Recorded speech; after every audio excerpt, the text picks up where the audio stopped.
qué este trabajo?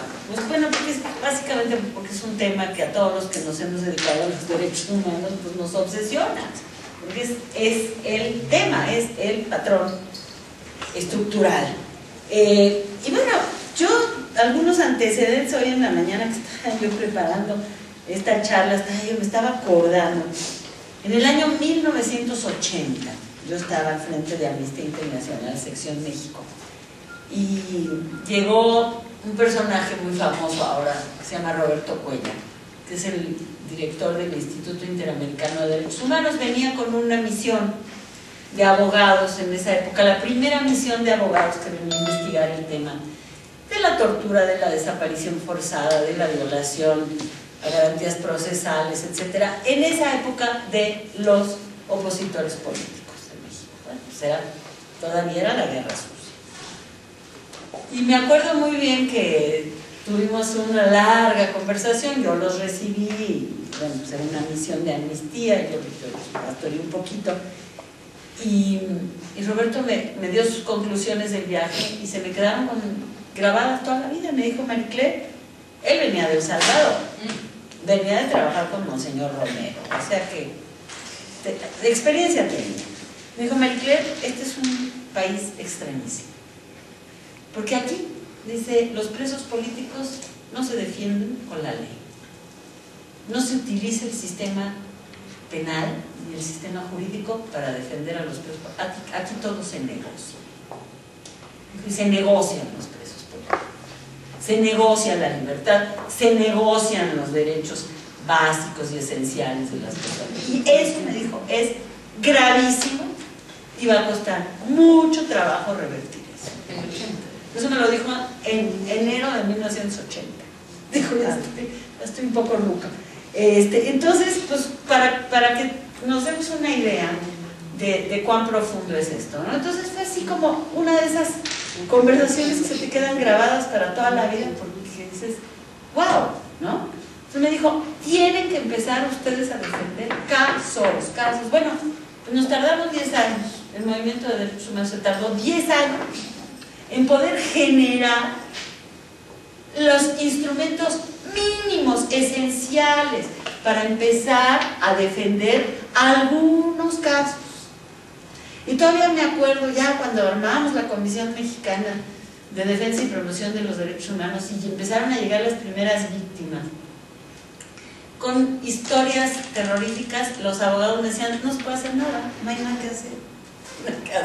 Pero ¿cómo? Si esta persona ha sido torturada brutalmente, mira, aquí están las pruebas. No hay nada que hacer, O sea, en el ordenamiento jurídico positivo mexicano no existen los derechos humanos. Apenas empiezan a existir, gracias a una reforma constitucional. Pero bueno, todavía le cuelga muchísimo para que se conviertan, se traduzcan en disposiciones que realmente protejan, garanticen los derechos de las personas. ¿Sí? Entonces, este es un país donde no hay ciudadanos, así, para acabar pronto. Pues sí, bueno, pues salimos a votar y en algunas partes podemos decir las cosas que pensamos, pero en realidad no hay ciudadanía, porque no hay un régimen, no hay un Estado de Derecho que garantice derechos, el ejercicio de los derechos. Punto. Nunca lo hemos tenido. Entonces, ese es como el punto de partida de mi trabajo, ¿no?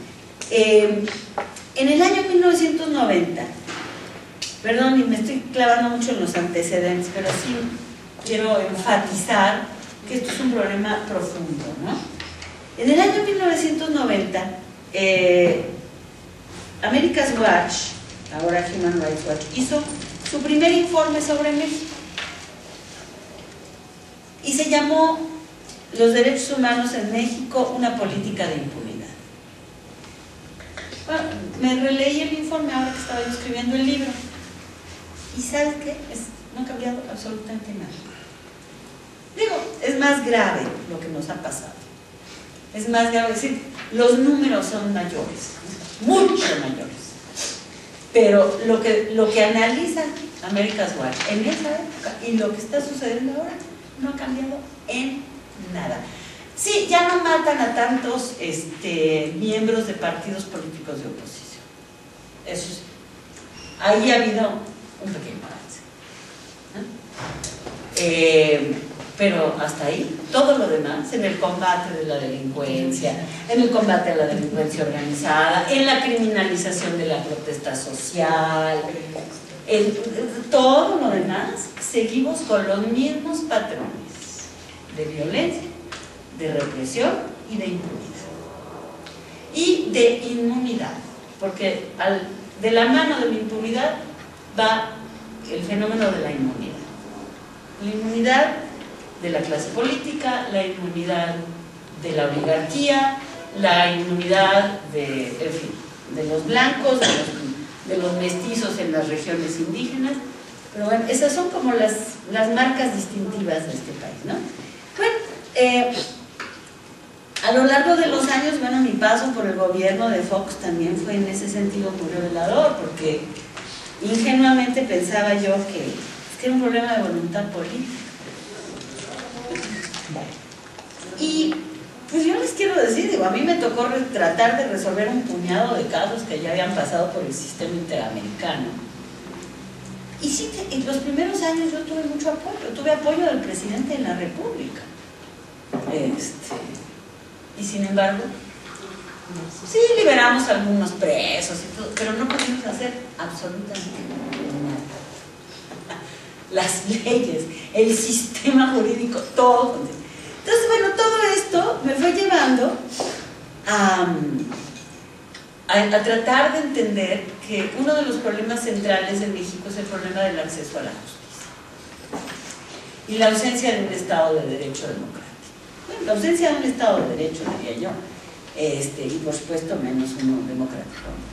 Y entonces, bueno, pues, repito, no es una condición que no compartamos con otros países de la región, pero aquí es particularmente grave. Después también entendí, ya de una manera mucho más clara, que en México además el tipo de transición política que hemos tenido,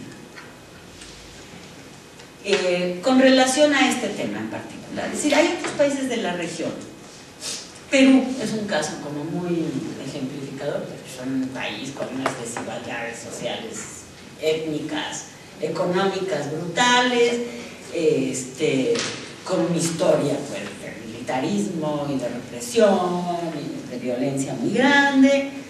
Bueno, pero sin embargo, pues es un país que logró una comisión de la verdad, bueno, que ha pasado además por momentos terribles, ¿no? Sendero Luminoso, de toda esa represión, pasó por momentos brutales, pero logró una transición política que le permitió una comisión de la verdad, es decir, un ajuste de cuentas con el pasado, y pues el jefe de Estado que dirigió una de las etapas más cruentas de la represión política, Fujimori, no le ha pasado todavía a Alan García, pero a Fujimori ha sido enjuiciado por crímenes de lesa humanidad.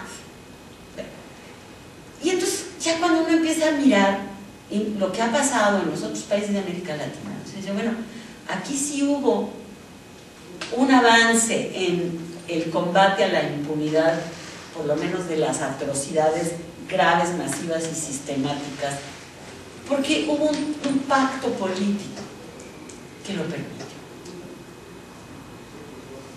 Hubo un tipo de transición que puso en el centro o en la periferia, pero bueno, lo puso en el tablero, el tema de que no podemos construir una democracia si no hacemos un ajuste de cuentas con el pasado y tratamos de resolver mínimamente el tema de la impunidad. Aquí esto no sucedió. Aquí el tipo de transición que tuvimos fue muy diferente. Bueno, ni siquiera es una transición política, bueno, tampoco las del resto de la región, pero mira, aquí fue como una especie de aluvión lento, muy lento, muy lento, en donde cada vez que la oposición era reprimida, la oposición, se le daba, a cambio de eso, después del palo, se le daba un cachito de libertad, digamos, política electoral. Entonces se fue desde los 60, si miramos así el devenir de nuestra transición desde los 60 y desde antes, pues vamos viendo cómo después de cada represión masiva siempre había una modificación, ¿sí?, electoral que permitía que entonces se pudieran conquistar algunos espacios de poder por la vía electoral. Entonces, ¿qué pasó? Se divorció. Los partidos políticos, yo creo, digamos que el movimiento social dejó de ser algo importante y se convirtió en un tema electoral. Les digo, estoy haciendo unas generalizaciones bárbaras. Pero en esa ecuación nunca entró el tema de la impunidad. Vaya, ni siquiera cuando se negoció la reforma de 1977, sí, hubo una amnistía a los presos políticos, pero el tema de los desaparecidos jamás se tocó. Eso no existió. Bueno, entonces, ¿qué pasa? Que pues tenemos un legado autoritario que no se ha desmantelado, y la impunidad del pasado es la impunidad del presente. No, hay una línea así continua. Y más aún, yo diría que los perpetradores de las atrocidades del pasado, pues es una investigación que habría que hacer, pero pues hay muchos indicios muy claros, son los perpetradores de la delincuencia organizada del presente, o por lo menos son los... Bueno, sobre esto volveremos. Entonces, esto fue un poco lo que yo traté de abordar en el proyecto de investigación. Por supuesto me quedé pues rozando la superficie, porque es realmente muy... Pero bueno, y claro, cuando yo empecé a tratar, porque esto ya es un tema que me obsesionaba de mucho tiempo atrás, pero cuando empezamos a trabajarlo ya, pues evidentemente nos topamos de frente, como todos los mexicanos y mexicanas, pues con la política de seguridad de este país. Y uno de los efectos nefastos de esta política de seguridad de este gobierno, en la que no quiero entrar, en el libro la describimos y la analizamos mucho, pero que sobre todo lo que ha tenido es esta política de combate al crimen organizado y a la guerra a las drogas y todo esto, que tiene su racionalidad, que tiene sus fundamentos, o sea, no se la sacaron de la manga. Yo diría que es mucho una calca de las estrategias del Partido Republicano de Estados Unidos. Uno puede leer artículos de Robert Bonner, que fue el ex director del Buró de Alcohol y Tabaco y Armas de Fuego en la administración Bush, y luego lee los primeros discursos de Calderón en los primeros 2 años de gobierno, y son igualitos.